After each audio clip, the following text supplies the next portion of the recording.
we spent a lot of time on the first two groups. I don't know if this is going to be quite a long conversation. There's not much convincing on this one because it's Seattle. They qualified from winning the 2021 Champions League. They currently sit even with LAFC on 26 points, but with two more games played.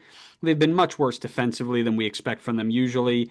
They're not firing up top either. They've got a 0 goal differential heading into the midseason break, and they're on their final run with their dream team of Fry, Paulo, Yamar, Jordan Morris. They're all being given it one more shot at glory in this very, very tough group. If I'm going to pick a player to watch for this group, for those of you who are maybe tuning in and not familiar with Seattle, keep an eye on Georgie Monungu, a wide player for Seattle who is very electric and has more of a final product upside than somebody like Leo Chu did in that area. Hopefully, he can kind of put himself in the focus of other teams and be like, oh, might want to pay for this guy. Hey, you didn't talk about the former MLS guys that are there. We haven't gotten there yet. That you usually start with that. No, I don't. That's the most important thing. You just don't listen to me. So listen. Seattle have been drawn into the group of death. The weakest of the three teams in their group are Botafogo, who qualified as the most recent winners of the 2024 Copa Libertadores. And they have an insane MLS connection at this team. Starting from the least important to the most important, Thiago Almada went there before jumping ship to Leon, but nobody cares. Gregory, former Miami player in the middle of the park. Jefferson Savarino, formerly of RSL. Santiago Rodriguez, formerly of New York City, who are beating Atlanta right now. And last and most importantly, the new home of Elias Manuel, Red Bull striker, who is the definition of failing upwards, who tried to get traded to RSL, said, peace out, I'm good, and then ends up on a team playing in the Club World Cup. Because that's how you do it, friends. You don't need to have skill, you need to know how to negotiate. They also, if you're not familiar with those MLS names, there might be some European names you meant, or players from European football. Alex Telles, a left back. Allen, former Everton legend. And a player that MLS should be kicking themselves over for not getting sooner, Joaquin Correa, formerly of Inter Milan, Lazio, and Marseille. I thought he was going to be a player that somebody was going to throw bags of designated player money at. Never did. He's going to be the one I'm watching closest for this group because he only had 2 goals and 2 assists in 19 games in the Serie A in Italy before moving over. But I am interested to see how he integrates with this group. After they get through that, then they get this team called Atletico Madrid. Not sure if you heard of them. They qualified out of Spain as the sixth best ranked eligible team in the UEFA 4-year ranking, finishing third in the three-team league known as La Liga, behind the usual Barca Madrid, race, while comfortably ahead of Athletic Bilbao.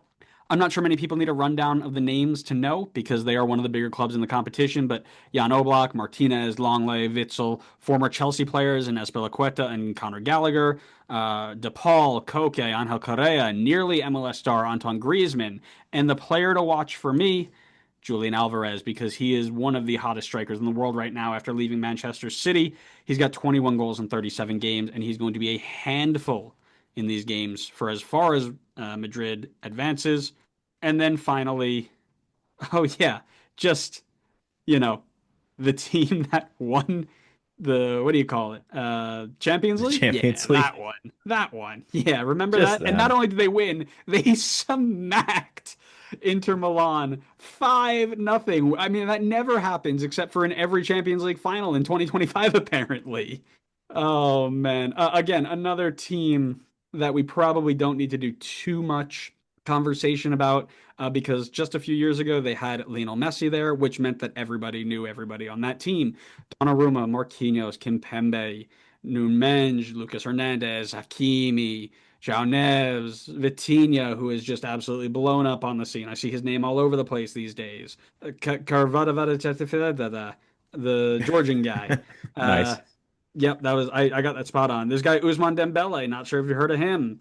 Listen, it is just and Desiree Doué, who I've another guy whose name I've seen all over the place because anti-MLS Euro snobs are like, when is MLS going to produce their own Doué? I don't even know what he did or if he was any good, but He scored in the final. yeah, but I think so that's did half the team apparently.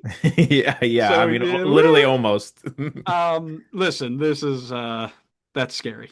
The like it's funny because Seattle were the team that protested the hardest for the money, as if they were going to pick up extra money from wins or draws.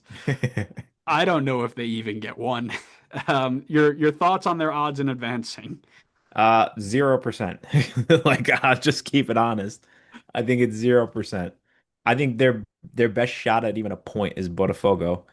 Only because not that they're doing bad, but they are seventh in the league right now. So maybe you catch them in bad form or something. I don't know. But that's your only shot. I don't, they're not getting anything against Atletico. They're probably going to get walked off the field by PSG, if we're being completely honest. So PSG's third team will walk them off the field. Let's be real. I just hope PSG Their has some third mercy. team, their third team's least expensive player is worth more than like half of Seattle's team combined. Yeah, yeah. I just hope they have some mercy, to be Well, and honest. I hope it's a good showing, right? I don't necessarily need to see them, win everything, but I don't want seven. I don't want eight. I don't want it to be a stain Yeah, on what it is, because that's where it could get to. Um, yeah. And we would never hear the end of it if that happened. no, no, we would never. This is why we can't watch MLS because they can't beat the European champions. Pro Yeah. rel. Yeah, one of our teams could literally advance into the next round, but if Seattle loses 7 or 8-0 to PSG, like the champions of Europe, then Yeah, we're literally never going to hear the end of it. yeah, it's over. I don't know if there's a number lower than zero, but that's it. That's what the odds are of advancing. Whatever's lower than zero on this, they're screwed. But they Yeah. get 10 million to not give to their players, so yippee. Whoop, whoop, woohoo. Woo! All right. Well,